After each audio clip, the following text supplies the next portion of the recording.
So today I'm going to show you how to get your Capital One virtual credit card number. Now we're actually going to be here in real time on our Capital One account, and you can see we're on the home page currently. And we have a couple of different accounts, but up here at the top we can actually see we have our Quicksilver credit card. Yours might be in a different spot.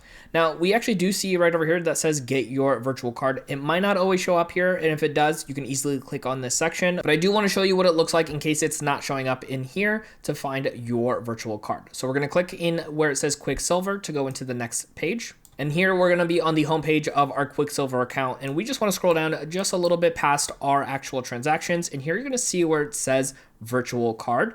We're going to click on get your virtual card. Now here, of course, I have my information blurred out for us, but from right over here, we actually do get our virtual card number that we can utilize anywhere, add it to our Apple Wallet, or even go ahead and utilize it on our transactions for a purchase. Now there is a convenient copy button here if you're doing this directly on your phone. And again, you could use this anywhere you want as your regular credit card. Now there is more to learn when it comes to utilizing your Capital One credit card, and we got you covered. Check out our next video right over here on screen.